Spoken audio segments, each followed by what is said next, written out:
This exhibit showcases how all the internal workings, how things work. As a child, if you ever wished you could have taken apart a machine and seen what was inside of it, how it worked inside, now's your chance to get to see those things. We also have a number of hands-on activities. We have an old treadle sewing machine that still works. You get a chance to see how the gears and the very simple mechanisms that make a sewing machine work. I was taught to sew on a treadle by my grandmother probably about 70 years ago, and she taught me the intricacies of using a treadle. And what you have to remember about a treadle, especially a singer, is that the wheel is counterclockwise. In all other sewing machines, the wheel goes clockwise, so you have to really remember to go backwards. This machine was born, as they say, in 1917. It was purchased by my son-in-law, Scott Malnery, and he has reconditioned it so that now it sews really nice. One of the important things about this machine is that it has a different type of bobbin. Most bobbins are round like this one is, like this, but this has called a vibrating long bobbin, and it goes back and forth like that. We don't know who owned this machine, but we found in the drawer some papers from 1943 to a Miss Connor who must have been a sewer and used this machine. I use 2 feet for my treadle. I put my right foot up in front of it with my toe and my left toe on the back, and that's how I control the treadle. And that's what makes it go around. Yes, right.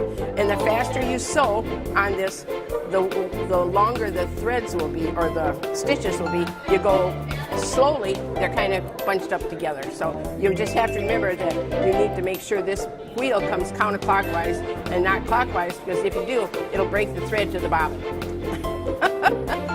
Anderson Career and Technology Center has a group of students that created a bicycle-powered chainsaw, and you have an opportunity to see how that works. There's a corn sheller, which takes hard corn and shells it off so that it could then be used as feed for farm animals. There's a table and also another area set up for children to build popsicle bridges and then test out their designs to see if it would actually be strong enough to hold up to vehicles or people, whatever would be walking across that bridge. There's also an area to create Rube Goldberg machines. Rube Goldberg was known for creating very elaborate machines to do very simple everyday tasks. The Air Force ROTC has a rocket club, and they are going to have their students here today demonstrating how to build a rocket, the components needed to create a rocket, as well as the science behind rockets. The robotics team also has some of their robots here, and they will be demonstrating how you create a simple robot to do a task, the components of the robots, how they put them together, how they design them, and how they work. And you'll be able to actually get a chance to play with some robots today. The Belton Fire Department is here. They've got their fire truck.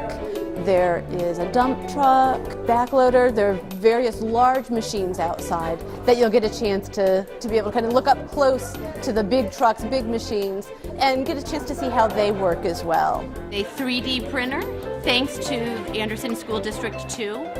The 3D printer can take any three-dimensional object and print it in plastic. The school district has them in each of the schools, and the students actually have an opportunity to learn how to design in three-dimensional and then print their design.